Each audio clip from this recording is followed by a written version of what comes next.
আমি মনে করব ডোনাল্ড ট্রাম্প। Donald Trump. আর ইসরায়েলি নেতানিয়াহু। আসসালামু আলাইকুম। ওয়ালাইকুম।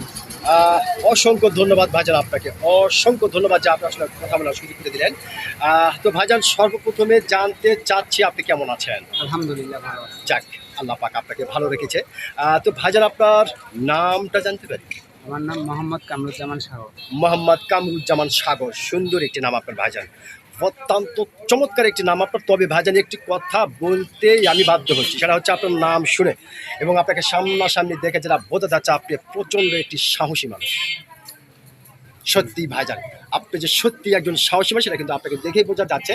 তো ভাইজান, যেহেতু আপনি একজন সচেতন মানুষ এবং একজন সাহসী মানুষ, সেই ক্ষেত্রে এই বিষয়টা আপনার কাছ থেকে জানতে চাচ্ছি যে ইরানে হামলা এবং ইরানের ধর্মীয় সর্বোচ্চ নেতা আয়াতুল্লাহ আলী খামেনি নিহত হওয়া এবং ইরানের শত্রু পক্ষকে পাল্টা জবাব দেওয়াতে শুরু হয়ে গেল তৃতীয় বিশ্বযুদ্ধ।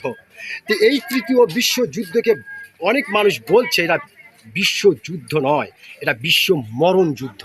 আবার অনেকেই বলছে এই পৃথিবীর বুকে ছোটোখাটো একটা কিয়ামত ঘটে যাবে। আবার অনেকেই বলছে এই পৃথিবীতে মানব সম্পদের ভয়ঙ্কর থেকে ভয়ঙ্কর ক্ষতিগ্রস্ত হয়ে যাবে।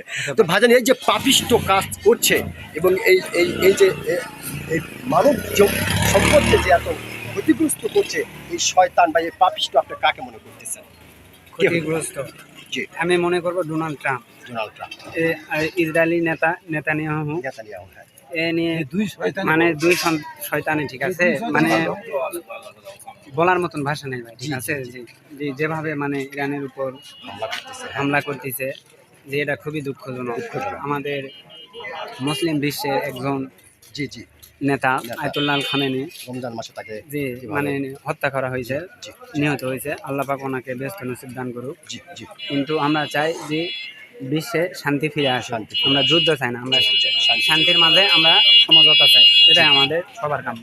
জি, অসংখ্য ধন্যবাদ ভাইজান, আপনি অত্যন্ত গুরুত্বপূর্ণ কিছু বিষয় আলোচনা করেছেন এবং এর জন্য কিন্তু ভাইজান আপনার নাম শোনার পরে আমি কিন্তু বলেছিলাম যে আপনি সত্যি একজন সাহসী মানুষ। আপনি কিন্তু আপনার সাহসিকতার পরিচয় দিয়েছেন। অসংখ্য ধন্যবাদ আপনাকে।